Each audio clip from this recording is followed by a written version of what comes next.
Swayamprabha channel को आपण स्वागत करूँ। आज विषय वस्तु हूँ mood disorder, psychotic disorder, somatic symptoms and eating disorder. ये विषय आम पुंखानुपुंख भाव में आलोचना करवा एवं जानिबा ये जो डिजर्डर गुड़ाक आम रही तार लक्षण कौन, तार सिम्पटम्स कौन, तार कैरेक्टरिस्टिक्स कौन, केते प्रकार डिवाइड करा जायछि, ताकर कार्डियोलॉजिकल फैक्टर माने कारण कौन, कहीं लोक मानकु ए प्रकार डिजर्डर होउछि एवं केमिति उपाय आम तार ट्रिटमेंट को करि परिबा ए विषय आम पुंखानुपुंख भाव में आलोचना करवा। तेणु आग को जीवा जे प्रथम आम डिस्कस करवा जे मूड डिजर्डर कहले आम कौन बुझू, आम कहीं मूड डिजर्डर विषय डिस्कस करें कहीं देखिए प्रायतः प्रत्येक लोकों पाखे प्रायतः आजिकल आमर समाज में देखिए प्रत्येक लोकों पाखे किसी ना कि मूड रिलेटेड प्रॉब्लम रोचे। लोक प्रत्येक समय कहे मोर आज मूड भल लगुना, मत आज मूडटा बहुत खराब लगुच। सो बेले बेले आमको असुविधार सम्मुखीन होगापी पड़े जे मूड आउ इमोशन कहले कौन बुझे। आम प्रथम मूड डिजर्डर जावा पूर्व आम जानवा उचित जे मूड कहले कौन बुझा जाए, इमोशन कहले कौन बुझा जाए। मूड कहले आम बुझुचे नॉर्मली जे हमर गोटे लॉन्ग लास्टिंग इमोशन प्रोसेस जो स्टार्टिंग पॉइंट कौन टू आरंभ होइजे सेटा आम जानि पारु। नॉर्मली आम साधारणतः मो मूडटा ना किछि दिन हला भलो लागु नाही, मो मूड आज बहुत व्याघात होइछ बहुत दिन हला, तो सेथिरे आम जाना जाउछि एटा गोटे लॉन्ग लास्टिंग इमोशन प्रोसेस जो केबेटू स्टार्ट होइछि सेटार कोनसी क्लियर कट बाउंड्रीज नथाय। Whereas इमोशन टा कौन ना, इमोशन टा गोटे शॉर्ट लिव्ड इफेक्ट जोटा कि तार जना थाए कि केबेटू कहीं कारण नॉन कॉजटा कौन केबेटू स्टार्ट है सेटा नॉर्मली जना पड़ी थाए। तो आम जब डिफरेंस कहिबा मूड एंड इमोशन, मूड होछि लॉन्ग लास्टिंग इमोशन एवं इमोशन, मूड होछि लॉन्ग लास्टिंग इमोशंस एवं इमोशन होछि शॉर्ट लिव्ड इफेक्ट अंतरे नॉन कॉजेसटा हमको जना थाए। एबे जानिबा जे मूड डिजर्डरटा कौन ना, मूड डिजर्डर जो गोटे व्यक्तिर सीरियस चेंजेस देखा जाए मूड रे एवं ता द्वारा से व्यक्तिर डिस्ट्रेस हुए, ताको चिंतार परिपूर्ण होता है एवं तार दैनंदिन जीवन रे जो फंक्शन नॉर्मल लाइफटा डिस्टर्ब होता है एफेक्टेड होता है व्याघात घटी थाए। आम नॉर्मली मूड डिजर्डर को दुई भाग में विभक्त करूँ, गोटे रोचे यूनिपोलर मूड डिजर्डर आ गोटे होची बाइपोलर मूड डिजर्डर। यूनिपोलर को आम दुई भाग में पुणी विभक्त करूँ अकॉर्डिंग टू द क्लासिफिकेशंस। गोटे हूँ मेजर डिप्रेसिव डिजर्डर आउ गोटे हूँ डिस्थामिया डिजर्डर। ये जो आउ बाइपोलर डिजर्डर को आम तीन भाग में विभक्त करूँ, बाइपोलर 1, बाइपोलर 2 एंड साइक्लोथैमिया डिजर्डर बोली। यही प्रकार क्लासिफिकेशंसटा आम DSM-5 अनुसार करूँ कहीं आम जो जिते देखीए प्रथम डिस्कस करूँ जे केते प्रकार आम क्लासिफिकेटरी सिस्टम ICD-10 और DSM DSM हिसाब से भी आम ये भाग में आम डिफरेंट टाइप्स रे आम डिवाइड करूँ। तापर आम जीवा यूनिपोलर मूड डिजर्डर। आम दुई प्रकार मूड डिजर्डर देखी गोटे यूनिपोलर और बाइपोलर। प्रथम आम डिस्कस करबा यूनिपोलर मूड डिजर्डर विषय रे। यूनिपोलर मूड डिजर्डर को आम मुख्यतः दुई भाग में विभक्त करूँ, गोटे हूँ मेजर डिप्रेसिव डिजर्डर जोटा को MDD बोली आम सर्ट फॉर्म रे कहूँ। एथिरे कौन देखा जाए ना व्यक्तिटा तार जो सिम्पटम्स गुड़ाक मोर सीवियर नेचर रे थाए। जेकोसी प्रकार जो सिम्पटम्स थी तार लक्षण थी, तार व्यवहारिक लक्षण, तार मानसिक लक्षण, तार कॉग्निटिव माने चिंताधारागत लक्षण, ये सब गुड़ाक अत्यधिक मात्रा रे सीवियर नेचर रे एवं शॉर्टर ड्यूरेशन अल्प ड्यूरेशन थाए। डिस्थामिया परसिस्टेंट मूड डिजर्डर कौन ना, देखिए नाटार आम देखिए dysthymia and persistent mood disorder. Persistent माने लॉन्ग ड्यूरेशन, जदि एटा लेस इंटेंस सिम्पटम थाए but last long for longer duration थाए।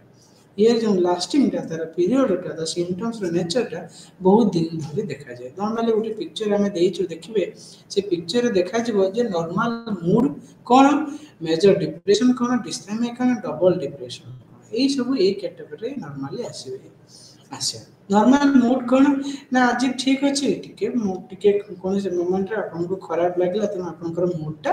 नॉर्मली खराब रही पुणी नॉर्मल आसीज पुणी मूडटा बहुत भल थी टे पुणी खराब नॉर्मल फिगर से देखिए। फिगर देखिए जो कर्व गुड़ाक नॉर्मल कर्व रे आम जब मेजर डिप्रेशन देखा नेक्स्ट पिक्चर देखिए मेजर डिप्रेशन रे तार जो इंडिविजुअल जो लाइन टा बेस लाइन टा देखो तार लेवल टा ग्रीन जो ब्लू लाइन जाए सेटा जो नीला कलर लाइन टा है सेटा तलक अछि ता अर्थ ता सिम्पटम्स गुडा को तल लेवल तार इंडिविजुअल फंक्शनिंग सब ग्रेजुअली तले डिस्थाइमिया कोन मेजर डिप्रेशन टू टिके सिम्पटम्स गुडा को लेस इंटेंस मेजर डिप्रेशन रे symptoms more intense severe intense पर डिस्थाइमिया रे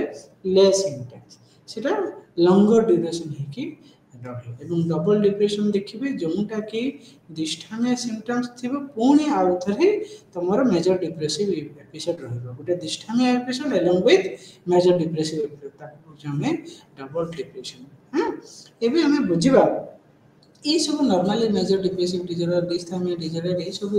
नॉर्मली तंकर डिप्रेसिव सिम्पटम्स गुडा नॉर्मली देखा जाए एबे हमें देखियो मेजर डिप्रेसिव मूड डिसऑर्डर कहले कौन बुझे तार सिम्पटम्स कौन केते कौन प्रकार सिम्पटम्स रहिले हमें व्यक्ति को हमें ताको major depressive disorder mood disorder category रे हमें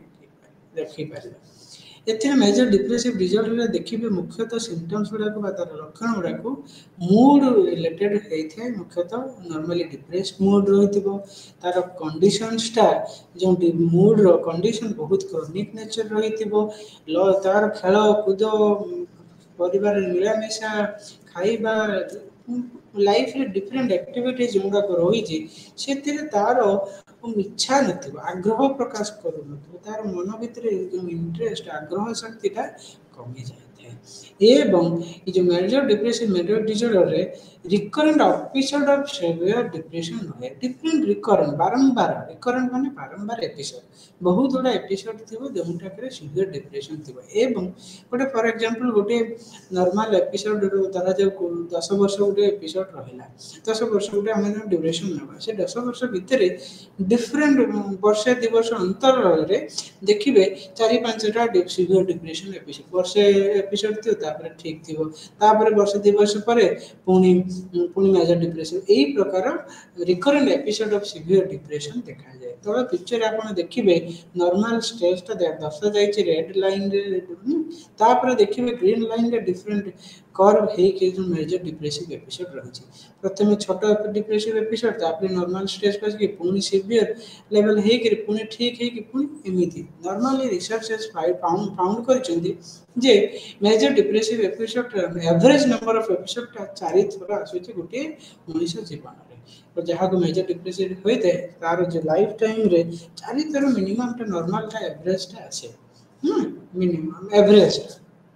यार कौन सब सिम्पटम्स मुख्यतः 3 भाग रे विभक्त करा जाय छै गोटे होछि इफेक्टिव सिम्पटम गोटे कॉग्निटिव सिम्पटम गोटे होछि फिजियोलॉजिकल सिम्पटम्स इफेक्टिव सिम्पटम्स रे कौन ना डिप्रेस्ड मूड रहिबो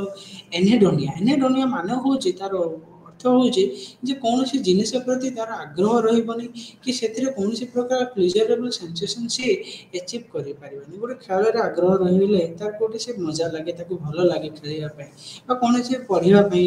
इच्छा प्रकाश करिया बा खाइबा पय कोनोसी जिनिस ये क्षेत्र रे एमडीडी रे जहा को हेतिबो बा मेजर डिप्रेसिव मूड डिसऑर्डर जो व्यक्ति को हेतिबो से व्यक्ति रो कोनोसी लाइफ रे एक्टिविटीज रे तार इंटरेस्ट रहिबा ताको कोजे एनेडोनिया माने इनेबिलिटी टू एक्सपीरियंस प्लेजर कोनोसी घटना रे से केबे भी सक्षम हे पारे नाही से इथिरो किछि हमर खुशी हासिल करबा खुशी पाइबा कॉग्निटिव रे कोन ना कॉग्निटिव रे निज को निजे कॉग्निटिव सिम्पटम्स रे कोन लक्षण व्यक्ति रे देखा जाय ना से निज को निजे अर्थलेस फील करे मो लाइफ रे कोन से मूल्य नाही मूल्यहीन बोले से निज को भाबे निज को निजे बहुत गिल्टी फील करे कि मो जीवन रे बहुत बड़े हतोत्साहित फील करे निजे लाइफ रे किसी डिसीजन नै पारे नाही कोन से घटना बोले से कंसंट्रेट करी ताको विश्लेषण करि पारे नाही तार बारंबार मन भीतर सुइसाइडल टेंडेंसी आसीबो है ना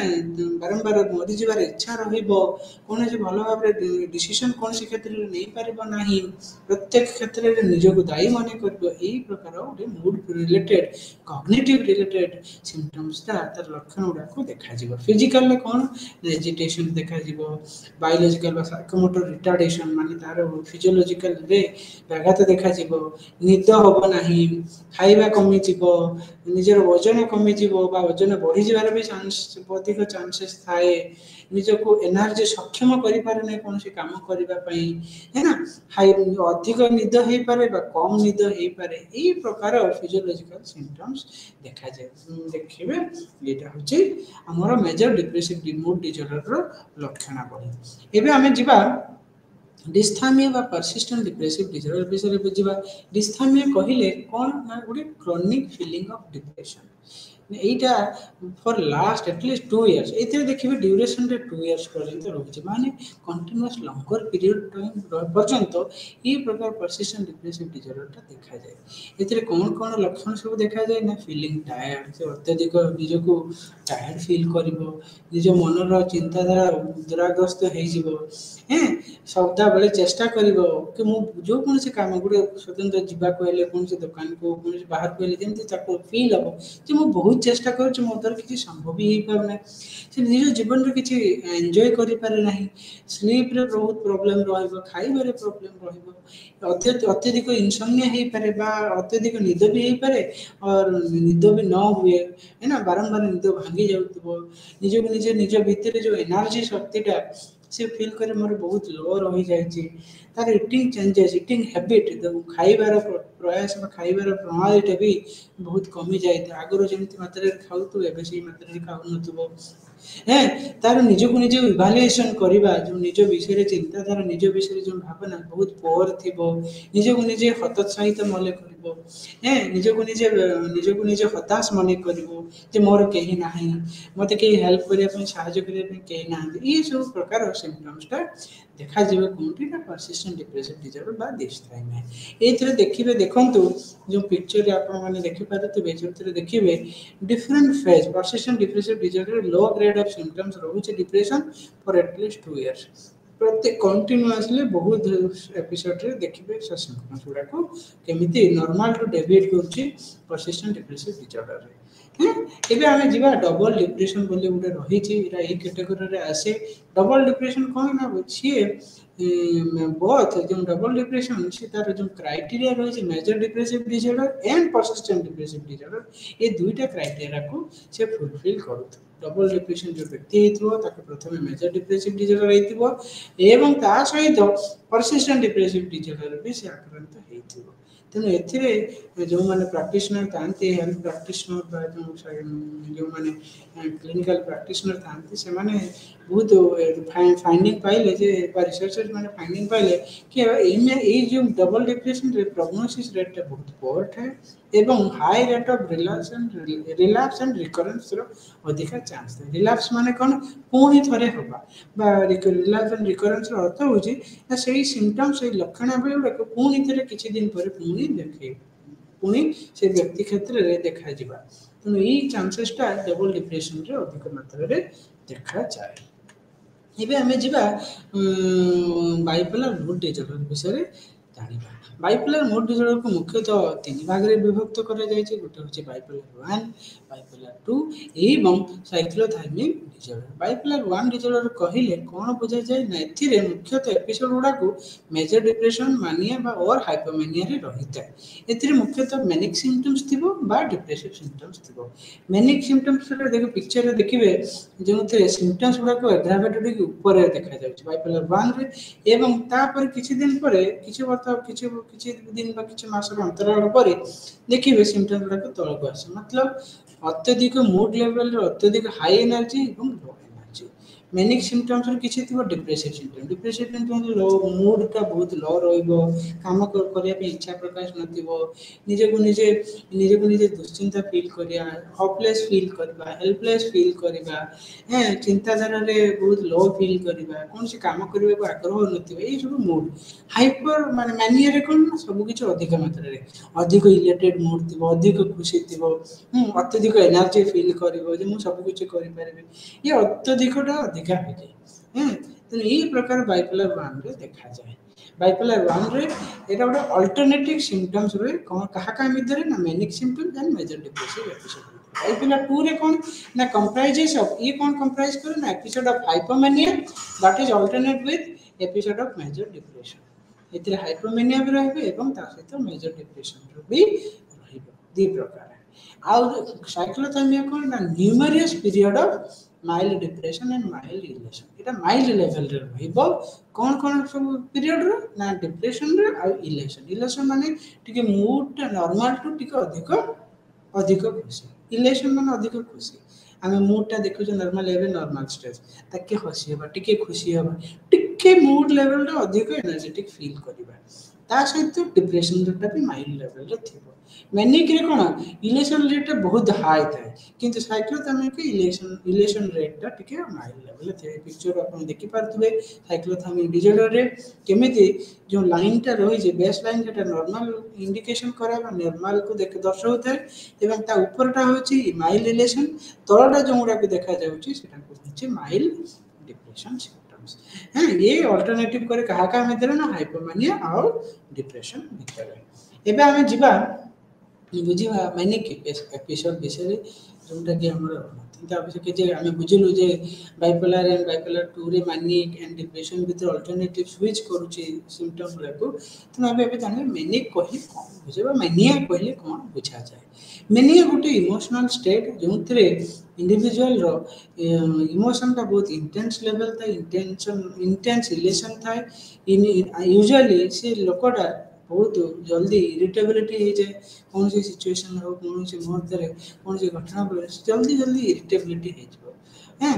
एवं तार हाइटेन गोल डायरेक्टेड एक्टिविटी और साइकोमोटर एक्टिविटी हाइटेन थिबो बहुत एनर्जेटिक थिबो बहुत एक्टिव थिबो कौन सी जिंस करिया पे माने तुरंत आगे बढ़े जो दौड़ी के पळेबो बहुत खुशी थिबो एनर्जी भरपूर फील करता से निज भाबे जे मो भीतर गोटे बहुत प्रकार अजब शक्ति रही जाए हैं बहुत एनर्जी रही बहुत कथा कहूथबो है ना तार साइकोमोटर एक्टिविटी टा बहुत ओवरफ्लो करतो कंपेयर टू डिप्रेशन डिप्रेशन टा कोन मूड टा डाउन थिबो एथिरे मूड टा बहुत हाई लेवल थिबो है ना मूड टा अधिक इलेटेड थिबो किछिटा सिम्पटम्स रही जदि से सिम्पटम्स रू 3 और more of the following symptoms जदि रहिले ताहले हमें ताको मैनिक एपिसोड रे डायग्नोसिस करि पारे गुटे सिम्पटम्स कोन ग्रैंडियोसिटी रे कोन देखा जाय ना इन्फ्लेटेड सेल्फ एस्टीम कहले निजे को निजे केमती हमें इवालुएट करू से व्यक्ति जो व्यक्ति को मैनिक एपिसोड हेतु से निजे को निजे भाबे मो गोटे बहुत बड़ मनीष मो पाखे सुप्रीम पावर अच्छे से निजे को निजे केबे केबे भगवान स्वरूप बोली भावे जे मु जदि चाहिए संसार को ध्वंस करि पारिबी मु जदि चाहिए तुमको मु वरदान दे पारि तुमको किछि भी बनै पारिबी ई प्रकार जो आइडियाज जो प्रकार चिंताधारा जो व्यक्ति पाखे थाए ताको ग्रैंडियोसिटी बोली कहा जाए मेडिकल टर्म ये ता व्यतीत आउ कौन सिम्पटम्स डिक्रीज तार निज प्रति आग्रह नथिबो अत्यधिक कथावार्ता करूथबो rather than usual flight of ideas गोटे चिंताधारा चिंता करतो तापर आउट आइडिया अचानक ता मन भीतर सदा बेले जो व्यक्ति को मेनी हेतु से मन भीतर सदा बेले गोटे चिंताधारा आसुथबो गोटे चिंताधारा तापर अचानक आउट तन so many ideas are around the brain ता ब्रेन भीतर गोटे विभिन्न प्रकार चिंताधारा पशि जाए ता द्वारा गोटे कथा को आउ गोटे कथा को आसी जो तापर आउ गोटे कथा तो विभिन्न डायरेक्शन को से पळाए डिस्ट्रैक्टेबिलिटी बहुत जल्दी डिस्ट्रैक्ट हो जाए साइकोमोटर एक्टिविटी बहुत हाई थाए आउ प्लेजरेबल एक्टिविटीज रे बहुत एंगेज्ड है ई प्रकार सिम्पटम्स जदि 3 रु अधिक आथिबो ताको हम मैनिक एपिसोड रे हम डायग्नोसिस करि परिबा यार कारण हम जब जानिबा यूनिपोलर मूड डिसऑर्डर विषय हम विभिन्न टाइप्स रो जानिलु एमे हम जानिबा जे यूनिपोलर मूड डिसऑर्डर रो कॉजल फैक्टर कहले कोन बुझा जाए विभिन्न प्रकार कॉजल फैक्टर रही गोटे हूँ बायोलॉजिकल फैक्टर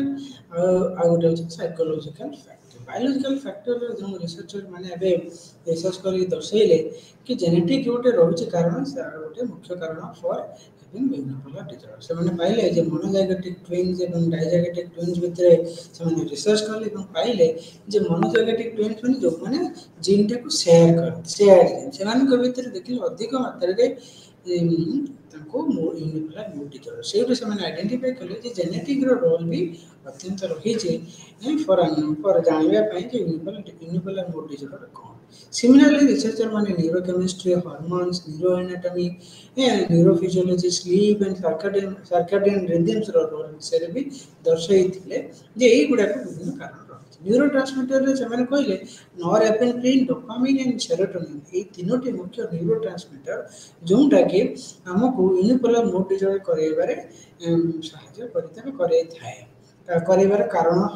बोली दर्शाई छथि सिमिलरली ସେମାନେ ମଧ୍ୟ ନୂଆ ନୂଆ ରିସର୍ଚର ମାନେ ଦର୍ଶାଇଲେ ଯେ କିଛିଟା ହରମୋନ୍ ରହୁଛି ବା ବାୟୋଲୋଜିକାଲ ରିଦମ୍ ସିଷ୍ଟମ ଯଦି ଆମର ଗେଟିଂ ଡିଷ୍ଟର୍ବ ରହୁଛି, କିଛିଟା ବ୍ରେନ୍ ଆକ୍ଟିଭିଟିରେ ଆମର ମାଲଫଙ୍କସନ୍ ଦେଖାଯାଉଛି। ସେଇଥିପାଇଁ ଆମକୁ ୟୁନିପୋଲାର ମୁଡ୍ ଡିସଅର୍ଡର ଦେଖାଯାଏ। କିଛି ଯେଉଁ ବ୍ୟକ୍ତିମାନଙ୍କୁ ୟୁନିପୋଲାର ମୁଡ୍ ଡିସଅର୍ଡର ହେଇଛି ସେମାନଙ୍କର କିଛି ସ୍କାନ୍ କରାଗଲା, ସିଟି ସ୍କାନ୍ ଭଳି ବା ଏଫଏମଆରଆଇ ବା ଏମଆରଆଇ ସ୍କାନ୍ ଦ୍ୱାରା ସେମାନେ ଏଇସବୁ ଜିନିଷ ଗୁଡ଼ାକୁ ପାଇଲେ। ସିମିଲାରଲି ସେମାନେ ମଧ୍ୟ କ'ଣ ପାଇଲେ ନା ନ୍ୟୁରୋ ଫଙ୍କସନାଲ ଷ୍ଟଡିଜ୍ ଯେମିତି ଏଫଏମଆରଆଇ ବା ଏମଆରଆଇ, ସେଇ ଷ୍ଟଡିଜ୍ ଗୁଡ଼ାକ ଥ୍ରୋରେ ସେମାନେ ପାଇଲେ ଯେଉଁମାନଙ୍କୁ ୟୁନିପୋଲାର ମୁଡ୍ ଡିସଅର୍ଡର ହେଇଛି ସେମାନଙ୍କ କ୍ଷେତ୍ରରେ ଏମିଗଡାଲାଟା ଟିକେ ଏଲିଭେଟେଡ୍ ରହିଛି ଏବଂ ହିପୋକାମ୍ପସ୍ ଏରିଆଟା ଟିକେ ଡିମିନିସ୍ଡ ହେଇଛି। ସିମିଲାରଲି ପ୍ରିଫ୍ରଣ୍ଟାଲ କର୍ଟେକ୍ସ ଆଣ୍ଡ ବେସାଲ ଗାଙ୍ଗ୍ଲିଆ ଯେଉଁଟା ଆମର ବ୍ରେନ୍ର ଗୋଟେ ପାର୍ଟ, ପ୍ରିଫ୍ରଣ୍ଟାଲ ହେଉଛି ଫ୍ରଣ୍ଟାଲ ଏରିଆର ପାର୍ଟ, ସେଇଟା ବି ସେ ଡିମିନିସ୍ଡ ହେଇଯାଇଛି ବୋଲି ରିସର୍ଚ୍ଚ ଥ୍ରୋରେ ନ୍ୟୁରୋ ଫଙ୍କସନାଲ ଷ୍ଟଡିଜ୍ ଥ୍ରୋରେ ପାଇଲେ। ସାଇକୋସୋସିଆଲ ଫ୍ୟାକ୍ଟର୍ସ ମଧ୍ୟ ଡିଫରେଣ୍ଟ ରିସର୍ଚର ମାନେ ସେମାନେ ଦର୍ଶାଇଛନ୍ତି ବିଭିନ୍ନ ପ୍ରକାର ସାଇକୋଲୋଜିକାଲ ଫ୍ୟାକ୍ଟର୍ସର ଉଦାହରଣ ଜଣାଇଛନ୍ତି। ତା ମଧ୍ୟରୁ ସେ କହିଲେ ଯଦି କୌଣସି ବ୍ୟକ୍ତି ନିଜ ଜୀବନରେ ଷ୍ଟ୍ରେସଫୁଲ ଲାଇଫ ଇଭେଣ୍ଟ ଏକ୍ସପିରିଏନ୍ସ କରେ, କି କୌଣସି ବ୍ୟକ୍ତି ଲସ୍ କରିଗଲା, ତାର ଚାହିଦା ଜିନିଷ ଲସ୍ କରିଗଲା, କି ଏନି ଫ୍ୟାମିଲି ମେମ୍ବର୍ସ ଲସ୍ ହେଇଗଲା ବା ହ୍ୟୁମିଲେସନ୍ ଫିଲ୍ କଲା, ସେ ନିଜକୁ ନିଜ ଅନ୍ୟ ତୁଳନାରେ ରିଜେକ୍ଟ ଫିଲ୍ କଲା, କି ତାକୁ ରିଜେକ୍ଟ କଲେ ଲାଇଫରେ, ବା କିଛିଟା ପର୍ସନାଲିଟି ଟ୍ରେଟ୍ ଲାଇକ୍ ନ୍ୟୁରୋଟିସିଜିମ୍ ବା ପେସିମିଷ୍ଟିକ୍ ଆଟ୍ରିବ୍ୟୁସନ୍ ଷ୍ଟାଇଲ୍, ଇଏ ସବୁ କିଛିଟା ଷ୍ଟଡିଜ୍ ଥ୍ରୋରେ ଲୋକ ରିସର୍ଚର ମାନେ ଦର୍ଶାଇଲେ ଯେ ଏହିସବୁ କାରଣ ପାଇଁ ମଧ୍ୟ ୟୁନିପୋଲାର ମୁଡ୍ ଡିସଅର୍ଡର ହେଇପାରେ। ସିମିଲାରଲି ଅନ୍ୟ କିଛି ରିସର୍ଚର ସେମାନେ ଦର୍ଶାଇଲେ କି ଚାଇଲ୍ଡହୁଡ୍ ଆଡଭର୍ସିଟି, ପୁଅର ସୋସିଆଲ ସପୋର୍ଟ, ଫ୍ୟାମିଲି ଡିସ୍କର୍ଡ ବା ପ୍ୟାରେଣ୍ଟାଲ ଡିପ୍ରେସନ୍, ଏବ୍ୟୁଜ୍, କେହି ଯଦି ଫିଜିକାଲ ବା ସେକ୍ସୁଆଲ ଏବ୍ୟୁଜ୍ ଏଇସବୁ ରହିଲେ ବି ଆମର ୟୁନିପୋଲାର ମୁଡ୍ ଡିସଅର୍ଡର ହେବାର ଚାନ୍ସେସଟା ରହିଛି। କିଛି ଥିଓରିଟିକାଲ ପର୍ସପେକ୍ଟିଭ ଲାଇକ୍ ଆରନ୍ ଟି ବେକ୍ ଗୋଟେ ଆମର ମୁଖ୍ୟ ରିସର୍ଚର ଯିଏକି କଗ୍ନିଟିଭ ଥେରାପି ଦେଇଥିଲେ, କଗ୍ନିଟିଭ ବିହେଭିୟର ଥେରାପି ଦେଇଥିଲେ, ସେ ଡିପ୍ରେସନକୁ ଡିଫାଇନ୍ କରିବା ପୂର୍ବରୁ ସେ କହିଲେ ଯେ ଦେଖି ଗୋଟେ ମଡେଲ ଡେଭଲପ୍ କଲେ। ସେ ମଡେଲ ଅନୁସାରେ ସେ ଦର୍ଶାଇଲେ ଯେ ଆମର ମୁଖ୍ୟତଃ ଜିନିଷ ଗୁଡ଼ାକ ହେଉଛି ଆର୍ଲି ଏକ୍ସପିରିଏନ୍ସେସ୍। ଆମର ଯଦି କିଛି ପୂର୍ବରୁ କିଛି ନେଗେଟିଭ ଆର୍ଲି ଏକ୍ସପିରିଏନ୍ସ ରହିଛି, କ'ଣ ପାଇଁ ଯଦି ଅନଫେଭରେବଲ କଣ୍ଡିସନ ଯୋଗୁଁ, ତା ଦ୍ୱାରା ଆମର କିଛି ଡିସଫଙ୍କସନାଲ ଆଜମ୍ପସନ୍ କ୍ରିଏଟ୍ ହୁଏ। ଫର ଏକ୍ଜାମ୍ପଲ ଯଦି ଛୋଟବେଳୁ ଆମକୁ କିଏ ଆବ୍ୟୁଜ୍ କରିଦିଏ ବା ଫିଜିକାଲ ଆବ୍ୟୁଜ୍ ବା ସେକ୍ସୁଆଲ ଆବ୍ୟୁଜ୍, ତା ଦ୍ୱାରା ଆମକୁ ଆମେ କ'ଣ କରୁ ନା ନିଜକୁ ନିଜ ଭିତରେ ଗୋଟେ ଡିସଫଙ୍କସନାଲ ଆଜମ୍ପସନ୍ କ୍ରିଏଟ୍ କରୁ ଯେ ମୁଁ ଗୋଟେ ଇନଫେରିୟର, ମୋ ଦ୍ୱାରା କିଛି ସମ୍ଭବ ନୁହେଁ, ମୁଁ କୌଣସି କ୍ଷେତ୍ରରେ ସମସ୍ତେ ମୋତେ ରିଜେକ୍ଟ କରୁଛନ୍ତି, ମୁଁ ସମସ୍ତ my worth depends on others what other people think, ଅନ୍ୟମାନେ ଯାହା ଚିନ୍ତା କରିବେ ସେଇଟା ହେଉଛି ମୁଁ। ତେଣୁ ନିଜକୁ ନିଜେ ସେ ଗୋଟେ ବହୁତ ଗୁଡ଼େ ମନ ଭିତରେ ନେଗେଟିଭ ବା ଡିସଫଙ୍କସନାଲ ଆଜମ୍ପସନ୍ କ୍ରିଏଟ୍ କରେ। ତାର କିଛି ଦିନ ଅନ୍ତରାଳରେ ଯଦି କୌଣସି କ୍ରିଟିକାଲ ଇନସିଡେଣ୍ଟ ହୁଏ, ଫର ଏକ୍ଜାମ୍ପଲ କୌଣସି ଘରର ଡେଥ୍ ହେଲା, ଫ୍ୟାମିଲି ମେମ୍ବର୍ସରେ, ବା କୌଣସି ଫେଲିୟର ଇନ୍ ଲଭ୍ ବା ଏକ୍ଜାମରେ ଲସ୍ ହେଲା, ବା କୌଣସି ଜବ୍ ଲସ୍ ହେଲା ବା ଫାଇନାନ୍ସିଆଲ ଲସ୍ ହେଲା, ତାପରେ ସେଇ ଯେଉଁ ଏଜମ୍ପସନଟା ପୂର୍ବରୁ ଡେଭଲପ ହେଇଥିଲା ଛୋଟବେଳୁ, ସେଇଟା ଏବେ କ'ଣ ହେଇଯିବ ନା ଏଇ ଯେଉଁ ଇନସିଡେଣ୍ଟ ଯୋଗୁଁ, କ୍ରିଟିକାଲ ଇନସିଡେଣ୍ଟକୁ ସେଟା ଆକ୍ଟିଭେଟେଡ୍ ହେଇଯିବ ମାଚ୍ ଷ୍ଟ୍ରଙ୍ଗର ୱେରେ। ତା ଦ୍ୱାରା ମନ ଭିତରେ ବହୁତ ଗୁଡ଼ିଏ ଦୁଶ୍ଚିନ୍ତା ଧୀରେ ଧୀରେ ଅଟୋମେଟିକ୍ ଥଟ୍ସଟା ବାରମ୍ବାର ଅଚାନକ ବହୁତ ଗୁଡ଼ିଏ ନେଗେଟିଭ ଥଟ୍ ଗୁଡ଼ାକ ବାରମ୍ବାର ପଳେଇ ଆସେ। ସେ ଭାବେ ଯେ ଏଇସବୁ ଯେଉଁ ଘଟଣା ହେଉଛି କେବଳ ମୋ ଜାଗି ହେଉଛି, ମୁଁ ହିଁ ରେସ୍ପନ୍ସିବଲ୍ ଫର୍ ଦ୍ୟାଟ୍। ତେଣୁ ସେ ନିଜ ନିଜ ଭିତରେ ହପଲେସ୍ ଫିଲ୍ କରେ, ହେଲ୍ପଲେସ୍ ଫିଲ୍ କରେ, ଅର୍ଥଲେସ୍ ଫିଲ୍ କରେ ଏବଂ ଧୀରେ ଧୀରେ ବିଭିନ୍ନ ପ୍ରକାର ସିମ୍ପଟମ୍ସରେ ସେ ଆକ୍ରାନ୍ତ ହୁଏ। ବିହେଭିୟରାଲ ସିମ୍ପଟମ୍ସ ହଉ, ମୋଟିଭେସନାଲ ସିମ୍ପଟମ୍ସ ହଉ, ଆଫେକ୍ଟିଭ ଏହି ପ୍ରକାର ଥିଓରିଟିକାଲ ପର୍ସପେକ୍ଟିଭ ଆରନ୍ ଟି ବେକ୍ ଡିପ୍ରେସନକୁ ବୁଝାଇବା ପାଇଁ ଦେଇଥିଲେ। ତାପରେ ଗୋଟେ ମଡେଲ ରହିଛି କଗ୍ନିଟିଭ ଟ୍ରାଏଡ୍ ଇନ୍ ଡିପ୍ରେସନ। ସେ କହିଲେ ଏ ମଡେଲ ଅନୁସାରେ ସେ କହିଲେ ଯେ ଯେଉଁ ଲୋକମାନଙ୍କର ୟୁନିପୋଲାର ମୁଡ୍ ଡିସଅର୍ଡର ହେଇଥିବ ସେମାନେ ମୁଖ୍ୟତଃ ତାଙ୍କର ନେଗେଟିଭ ଥଟ୍ସଟା ତିନିଟା ଜିନିଷ ପ୍ରତି ରହିଥାଏ। ଗୋଟେ ହେଉଛି ସେଲ୍ଫ, ଗୋଟେ ହେଉଛି ଫ୍ୟୁଚର, ଆଉ ଗୋଟେ ହେଉଛି ଅଦର୍ସ। ସିଏ କ'ଣ କରିବେ ନା ନିଜ ଫ୍ୟୁଚର ପାଇଁ ନେଗେଟିଭ ଟେଣ୍ଡେନ୍ସିରେ ତୁମ ଭବିଷ୍ୟତ ଅନ୍ଧାର। ସେଲ୍ଫରେ କ'ଣ ନା ମୁଁ ଗୋଟେ ନକାରାତ୍ମକ ବ୍ୟକ୍ତି, ମୋ ଦ୍ୱାରା କିଛି ସମ୍ଭବ ନୁହେଁ, I M hopeless, ହେଲ୍ପଲେସ୍, I M ଅର୍ଥଲେସ୍। ଏବଂ ସିମିଲାରଲି ସେ ଅନ୍ୟ ଲୋକଙ୍କୁ ଭାବିବ ଯେ ଅନ୍ୟ ଲୋକମାନେ ବି ସେମାନେ ମୋତେ କିଛି ହେଲ୍ପ କରିବେ ନାହିଁ, ଦରକାର ସମୟରେ ମୋତେ ହେଲ୍ପ କରିବେ ନାହିଁ, ଉଦ୍ଧାର କରିବେ ନାହିଁ, ତେଣୁ ସେମାନେ ବି ମୋ ପାଇଁ ନକାରାତ୍ମକ। ତେଣୁ ଏହି ପ୍ରକାର ଚିନ୍ତାଧାରା ମଧ୍ୟ କଗ୍ନିଟିଭ ଡିପ୍ରେସନରେ ବି ଦେଖାଯାଏ ବୋଲି ରିସର୍ଚର ମାନେ ପାଇଲେ। ତା ସହିତ ଏବେ ଜାଣିବା ବାଇପୋଲାର ମୁଡ୍ ଡିସଅର୍ଡରର କଜାଲ ଫ୍ୟାକ୍ଟର କ'ଣ। बाइपोलर मूड डिसऑर्डर तीनटा कारण गोटे होचे दुईटा कारण गोटे होचे बायोलॉजिकल कॉजल फैक्टर और गोटे होचे साइकोसोशल फैक्टर्स बायोलॉजिकल रिसर्चर माने जेनेटिक फैक्टर को दर्शाइथिले से माने पाइले 80 to 90% his gene is responsible for mood disorder से कहले कि 80 ରୁ 90% जीन टा होची कारण फॉर हमरो बाइपोलर मूड डिसऑर्डर डेवलप करे हैं ସେଇଭଳି ଭାବରେ ବିଭିନ୍ନ ପ୍ରକାର ନ୍ୟୁରୋ ହର୍ମୋନାଲ ଫ୍ୟାକ୍ଟର୍ସ ନ୍ୟୁରୋଫିଜିଓଲୋଜିକାଲ ନ୍ୟୁରୋ ଆନାଟମିକାଲ ସାର୍କାଡିଆନ ରିଦମ୍ସ ଡିଷ୍ଟର୍ବାନ୍ସେସ୍ ର ବି ଉଦାହରଣ ବା ତାର ପ୍ରେଜେନ୍ସ ବୋଲି ଅନ୍ୟ ରିସର୍ଚ୍ଚର ମାନେ ଦର୍ଶାଇଥିଲେ ଆମର କିଛିଟା ନ୍ୟୁରୋ ଟ୍ରାନ୍ସମିଟର ବିଷୟରେ ଲାଇକ୍ ନରଏପିନେଫ୍ରିନ୍ ଆକ୍ଟିଭିଟି ନା ଇନକ୍ରିଜ ଅଧିକ ମାତ୍ରାରେ ନରଏପିନେଫ୍ରିନ୍ ଯଦି ଆମର ବ୍ରେନରେ फ्लो हुए डोपामिनर्जिक एक्टिविटी यदि देखा जाए इलिवेटेड कोर्टिजल लेवल देखा जाए ब्लड फ्लो यदि हमर अधिक मात्रा प्रीफ्रंटल कॉर्टेक्स रिड्यूस हो जाए ताहाले भी मध्य बाइपोलर मूड डिसऑर्डर हेबार संभावना थाए बोली रिसर्चर माने दर्शाइछन्ति सेपरि भाबरे किछिटा stressful life events social support यदि कम थिबो बा पर्सनालिटी ट्रेट बा कॉग्निटिव स्टाइल रा हमर यदि फॉल्ट थिबो बा कनसी नेगेटिव चिंताधारा हम भितर रहिबो कोनसी क्षेत्र रा हमको सहाय्य मिलबनी हमर घरोई परिवेश यदि खराब थिबो हमर परिवेश एनवायरनमेंट यदि खराब थिबो लाइफ रे सदा बड़ा टेंशन थिबो ताहाले भी मध्य बाइपोलर मूड डिसऑर्डर होबार संभावनाटा अधिक थाए बोली रिसर्चर माने दर्शाइछन्ति एबे हमें जीवा जे केमिति हमें यहाँ को चिकित्सा थ्रो रे संपूर्ण भाव में ठीक करि परिबा ई पई चिकित्सा पई दुई प्रकार ट्रीटमेंट होते गोटे होचे फार्माकोलॉजिकल बा गोटे होचे नॉन फार्माकोलॉजिकल ताको हमें कहि परिबा जे बायोलॉजिकल ट्रीटमेंट बा साइकोथेरापेटिक ट्रीटमेंट बायोलॉजिकल ट्रीटमेंट रे मुख्यतः हमें मेडिसिन थ्रो रे ठीक करि परिबा आउट ऑफ ईसीटी थेरेपी बा trans cranial magnetic stimulation deep brain stimulation और ब्राइट लाइट थेरेपी तो देखो ब्राइट लाइट थेरेपी मध्य आजिकल गोटे बायोलॉजिकल ट्रीटमेंट हिसाब से नुआ नुआ रिसर्चर मैंने डेभलप करले या थ्रो रे भी मते हम किछि सिम्पटम्स को रिड्यूस करि परिबा ता सहित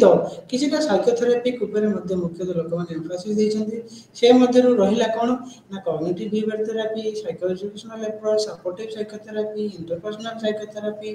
ये mindfulness meditation technique psychodynamic psychotherapy group therapy family marital therapy ई प्रकार विभिन्न प्रकार थेरेपी थ्रो रे कौन कर इंडिविजुअल सेशन रे बा ग्रुप सेशन रे भी लोकर मूड डिसऑर्डर को हमें ठीक मूड डिसऑर्डर रिलेटेड सिम्पटम्स को मध्य हमें कमे परिबा रिसर्चर माने यह मध्य कहिले जे यदि हमें दुई प्रकार ट्रीटमेंट गोटे बायोलॉजिकल आ साइकोथेरेपी दीटा को यदि कंबाइन करके गोटे लोक को दउछु ताहाले तार इफेक्ट अधिक मात्रा रे हुए बोली से माने रिसर्चर थ्रो रे दर्शाई छथि सिमिलरली एबे हमें जीवा द्वितीय डिसऑर्डर विषय जानिया पई सी होछ स्किजोफ्रेनिया बा spectrum of other psychotic disorder आमे आगर सब बुझल एबे न्यूरोटिक रिलेटेड प्रॉब्लम रिलेटेड एबे हमें जानिबा साइकोटिक डिसऑर्डर कहले स्किजोफ्रेनिया गोटे साइकोटिक डिसऑर्डर कैटेगरी रे आसे जोंटा कि बहुत क्रॉनिक नेचर हेता है एवं बहुत प्रकार डिसेबलिंग कंडीशन से क्रिएट करे ह्यूमन लाइफ रे स्किजोफ्रेनिया लोकर व्यक्तिगत क्षेत्र में सामाजिक क्षेत्र में मध्य से कौन से क्षेत्र में से बहुत डिसेबल हे पर कौन से काम से सक्षम हे पारे नहीं एथिरे मुख्यतः कॉग्निटिव बा इमोशनल डिसफंक्शन देखा जाए सेथिरे delusion hallucination disorganise speech behaviour affect ये सब मध्य देखा जाए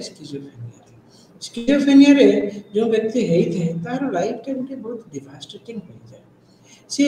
बहुत एफेक्टेड होते ता सहित ता फैमिली मेंबर्स माने भी मत बहुत मात्रा रे एफेक्टेड होते कना से जो डिसऑर्डर होते ता द्वारा तार लाइफ रे कौन से डिसीजन से ठीक भाव रे नहीं पारे नहीं लाइफ रे कौन से काम ठीक भाव रे करि पारे नहीं निजर केयर भी बेले बेले से नहीं पारे नहीं तैति पे ता फैमिली मेंबर्स भी मत बहुत डिस्टर्बेंसेस होते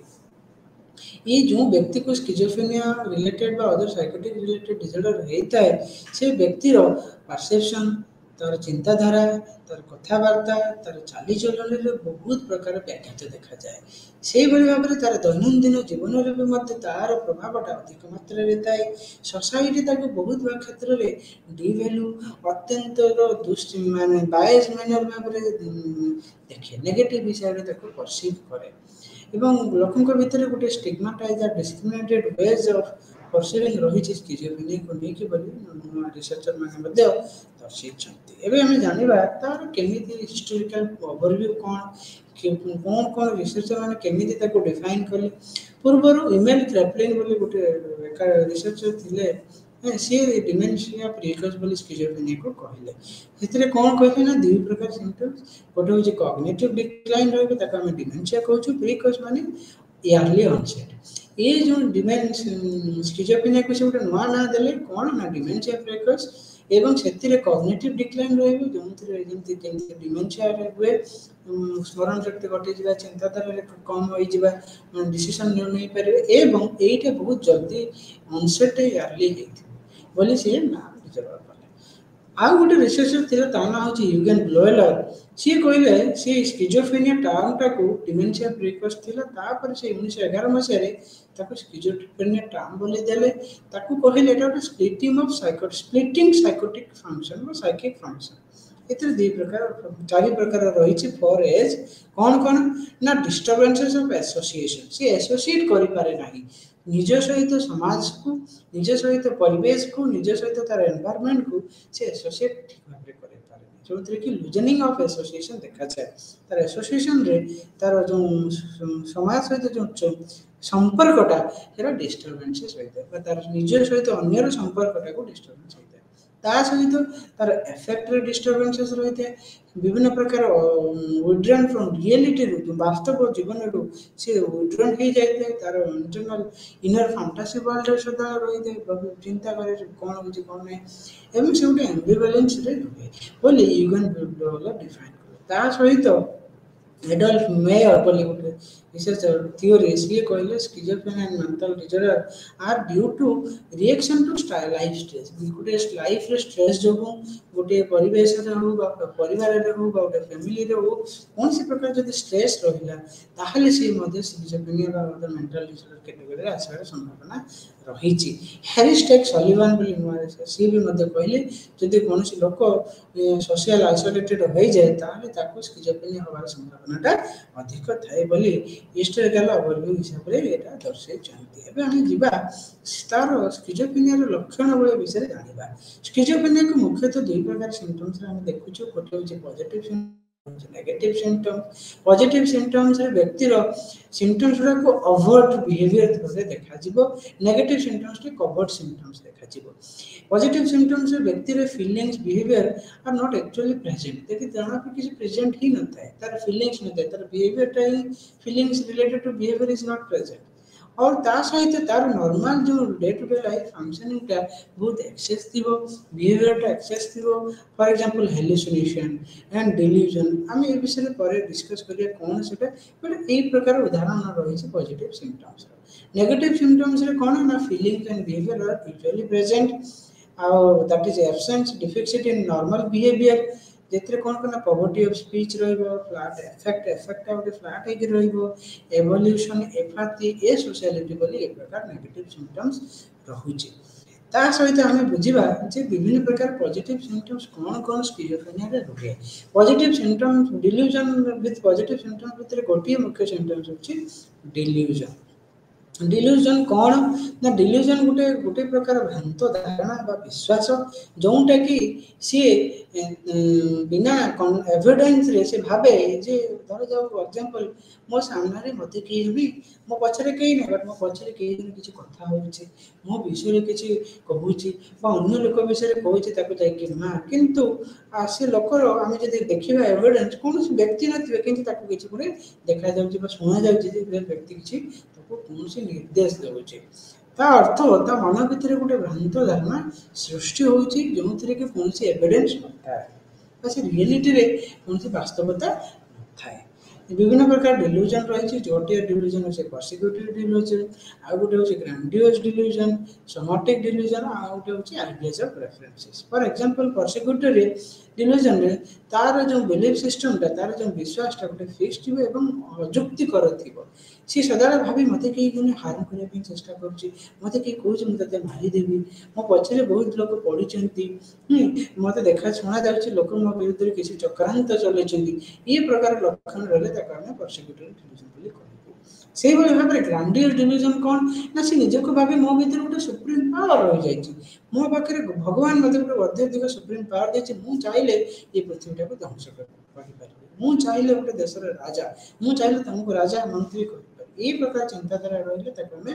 ग्रांडियर डिल्यूजन कहूँ सोमाटिक डिल्यूजन रे कौन हुए ना व्यक्ति निजक निजे फिल कर मो बॉडी भितर किसी गोटे पशि जाइए मो बॉडीटा बहुत एफेक्टेड हो जाइए मो बॉडी भितर कौन गोटे सेंसेशन फील होची जो नेगेटिव एनर्जी रखी जाए ये प्रकार रही somatic delusion ideas of reference कौन ना से सदा भावे मो जीवन में जेकोसी घटना भाई हूँ ये समस्ते जमी मत टीवी देखिपार मो कथा गुड़ा समस्ते टीवी आलोचना कर टीवी कौन से घटना प्रति हो तो सी भावुथे जे एंकरटा मत ही केवल देखो स्क्रीन रे तो सी सदाबे निजक अन्यर हिसाब से परिलिखित कराए है ना तापर आम जा अदर पॉजिटिव सिम्पटम्स लाइक हल्यूसिनेशन रे सी तार हल्यूसिनेशन मुख्यतः सेंसरी एक्सपीरियंस रिलेटेड होता है से कि से फील करे sensory experience in absence of actual stimuli किसी नथिबो कौन सी वस्तु नथिबो कौन सी सिचुएशन नथिबो कौन सी ऑब्जेक्ट नथिबो किंतु से फील करे किसी ना किसी वस्तु रही फॉर एग्जांपल मु एबे आपन सहित कहूची मते देखा जाउची आगे जेंति बुद्ध छिड़ा है कौन सी लोक गोटे छिड़ा है मते निर्देश दउची मो पछरे के लोक छिड़ा होची ऑडिटरी हल्यूसिनेशन रही विजुअल हल्यूसिनेशन रही टैक्टाइल हल्यूसिनेशन रही गेस्टाटरी हल्यूसिनेशन रही ऑल्फैक्टरी हल्यूसिनेशन एई प्रकार भाबरे पांच प्रकार हल्यूसिनेशन रही different sense organ related different hallucination रही से व्यक्ति बेले बेले मते किसी शब्द सुना जाउची मते किसी लोक कहूची निर्देश दउची एटा ऑडिटरी हल्यूसिनेशन मो आगे किसी लोक छिड़ा है कि मो विषय आलोचना करते किंतु कई लोक छिड़ा ही नथिबे कई लोक बसी ही नथिबे किंतु ताको लागिबो से लोकटा किंतु छिड़ा है तो एई प्रकार रहिले आमे ताको हल्यूसिनेशन कैटेगरी बोली कहूछु एबे आ गोटे सिम्पटम्स दिबा डिसऑर्गेनाइज स्पीच जो देखा पांच कैटेगरी ऑफ डिसऑर्गेनाइज स्पीच रही मुख्यतः गोटे हूँ डिरेलमेंट आ गोटे हूँ नियोलॉजिज्म गोटे हूँ वर्ड सालाड टेंजेंशियलिटी आ गोटे हूँ कौन क्लैंग एसोसिएशन डिरेलमेंट रे कौन हुए ना देखिए मुख्यतः स्किजोफ्रेनिया रे कहीं स्पीच डिसऑर्गेनाइज ना बार बहुत गुड़ा चिंताधारा आसे मन भितर द्वारा से कन्फ्यूज हो जाए कौटा को आगे कहवा द्वारा कौन हुए ना गुलिया घंटे है से चिंताधारा गुलिया घंटे है थॉट तार स्पीच रे परिणत हो जाए द्वारा कि स्पीचटा को आम किसी बुझीपारूना डिसऑर्गेनाइज होता है सिस्टमेटिकली न था मुझे पचारि तुम कौन करुच आज मो घर बालेश्वर भुवनेश्वर मुंबई बेंगलोर जीवी से मारिला से खाइला से घर को जीव ता भर बहुत गुड़ा थॉटा बारंबार आसी जाए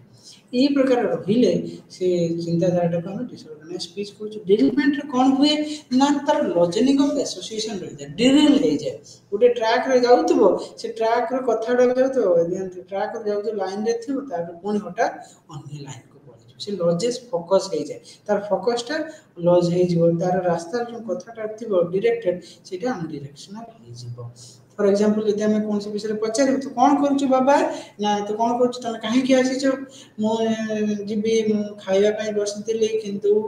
तापर कौन है ना सी मत अस्त्र देले से अस्त्र नहीं कि घर को गले सांग मत मारे बोली कहूँ सी सुंदर देखापी सी मत कौन कहूँ जानापी सी भल लोक ये प्रकार विभिन्न प्रकार चिंताधारा पढ़ाई डिरेलमेंट गोटे चिंताधारा आउटे चिंताधारा आउटे डिरेल हो जाए नियोलॉजिज्म रे कौन ना किसी नुआ वर्ड कहबो जोंटा कि तार मीनिंग भी कहबो आमे किसी बुझी भी पारिबो नहीं फॉर एग्जांपल सी कहबो सी लव टू सिंग डिंग मिंग छिंग पिंग तो ये प्रकार शब्द कहले हमको लागे से लोक निश्चित पागल हो जाए ना कौन से लोकर कौन से प्रकार मानसिक भारसाम्य हरई बस ना कौन ये प्रकार रहिले नियोलॉजिज्म बोले हमें कहूँ वर्ड सालाड ना डिफरेंट प्रकार वर्ड शब्द को से सालाड करके गोटे जो स्पीचटा का विषय द्वारा आम किसी बुझी पारना हाँ फॉर एग्जांपल मो राजा घर परिवार बापा माँ कहले जीवी भुवनेश्वर जीवी कार तापर बालेश्वर घर को एंड देन सी मत माइला मत मारिक से नेला पर मु राजा हेली राजा है सन्नी सामंत को लेकर युद्ध करी ये प्रकार रही विभिन्न प्रकार वर्डटा को साला किसी बुझा पड़ना and the president elect for god everything tangentiality कौन ना जोटा कि आपन जो क्वेश्चन पचारे किसी मात्रा रिलेटेड करेंगे प्रथम से स्लाइटली डेविएट कर जो क्वेश्चन पचारे जब पचारे तुम कौटिक आसीच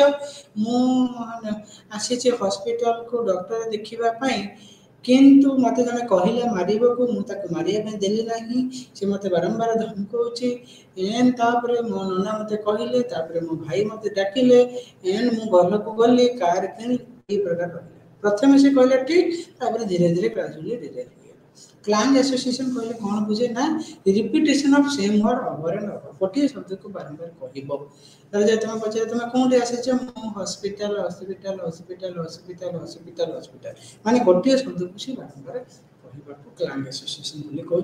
ए प्रकार रही आम डिसऑर्गेनाइज बोली कहूँ से भाव में डिसऑर्गेनाइज बिहेवियर रही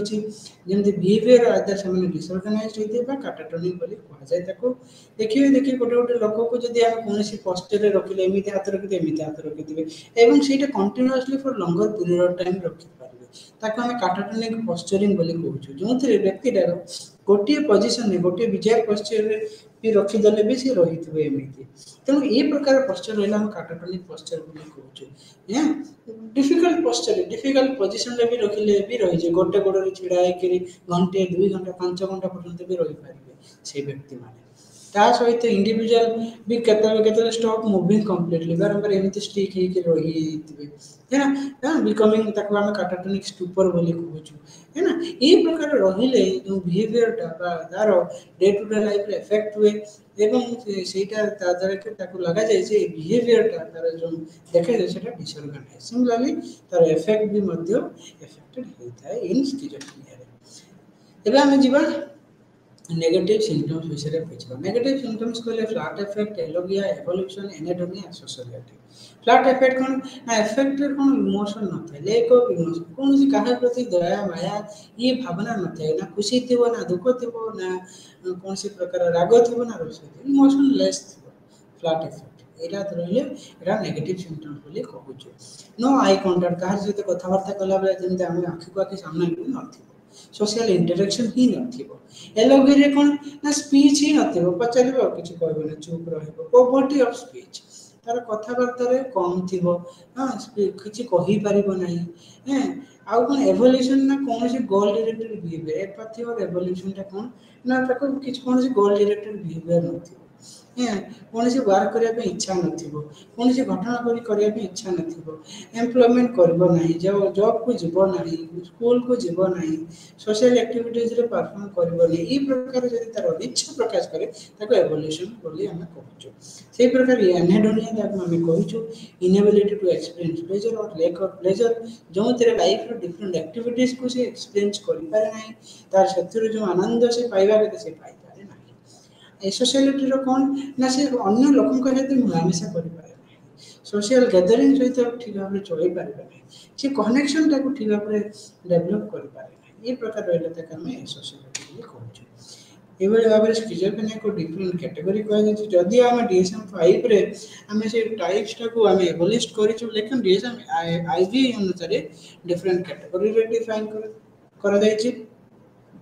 गोटे हूँ पैरानोइड स्किजोफ्रेनिया आउट होचे disorganised schizophrenia catatonic schizophrenia undifferential type residual type ना आउ किछ अदर साइकोटिक डिसऑर्डर रही से बेले जेमति कि schizophrenic form disorder schizoaffective disorder delusional disorder and brief psychotic disorder ये सब डिफरेंट कैटेगरी रही according to DSM-4 each disorder रे सिम्पटम्स मध्ये अलग अलग पैरानोइड रिलेटेड संदेह जनित डिसऑर्गेनाइज तार बिहेवियर डिसऑर्गेनाइज हेतु कैटाटोनिक जेमति कहली कैटाटोनिक पोस्चर स्टूपर सिम्पटम्स रहइबो अनडिफरेंशियल जोंटे कि हम डिफरेंस करि पारनु अन्य डिसऑर्डर तार सिम्पटम्स तार लक्षण एमिति थिबो हम सेटा के जानि पारनु कोन कैटेगरी थिबो रेसिडुअल इज समथिंग डिफरेंट जोंटे कि हम अनडिफरेंट अदर रीजन जो हम कहूछु अदर साइकोटिक डिसऑर्डर भी रही जेमति schizoaffective disorder delusional disorder schizophrenic disorder और ब्रीफ साइकोटिक तार टोटल ड्यूरेशन का बहुत शॉर्ट ड्यूरेशन हेतु अल्प समय पई तार साइकोटिक फीचर्स देखा जे ताके हम ब्रीफ साइकोटिक डिसऑर्डर बोली कहूछु एबे हम जानिबा different causes of psychotic disorder different causes विषय कौन कौन रही प्रथमतः हूँ जेनेटिक इन्फ्लुएंस द्वितीयतः हूँ फैमिली स्टडीज आउ अदर स्टडीज कौन कौन आम पाचु प्रथम पाइलु कि जेनेटिक स्टडीज माने कौन जेनेटिक इन्फ्लुएंस जो पाइलु किसी स्टडीज दर्शाइले कि हमारे gene is one of the most reason for developing schizophrenia आम कौन से जीनटा पूर्वपुरुष ग्रहण कर जेनेटिक इन्फ्लुएंस रही द्वारा कि रेस्पॉन्सिबल रही डेवलप स्किजोफ्रेनिया को आमर डेवलप कर लोक भितर ता सहित फैमिली स्टडीज पाइले कि स्किजोफ्रेनिया इज जोटा पाचु is mostly all psychological disorder कहीं ना किसी साइकोलॉजिकल फैक्टर रही से माने भी दैट जो व्यक्ति जो फैमिली कौन से व्यक्ति जदि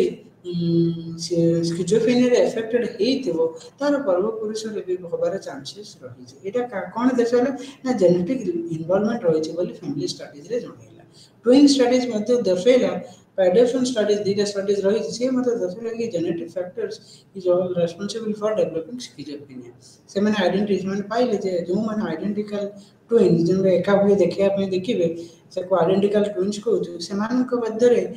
जो जहाँ को जन को अन्य को हमारे चांसेसटा अधिक रही द्वारा से पाइले कि जेनेटिक इन्वॉल्वमेंट रही मुख्य कारण for developing schizophrenia other causes like neurobiological influences कौन कौन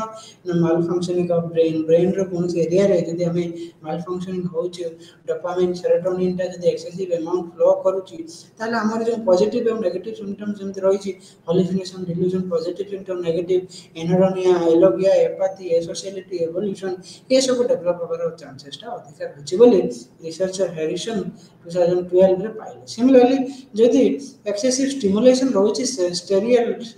स्टेरियटल डोपामिन D2 रिसेप्टर रे ताहले हम ब्रेन रो गोटे स्टेरियल डोपामिन रिसेप्टर रही सेठी जदि अत्यधिक स्टिमुलेशन हैला ताले स्किजोफ्रेनिया चांसेस टा रही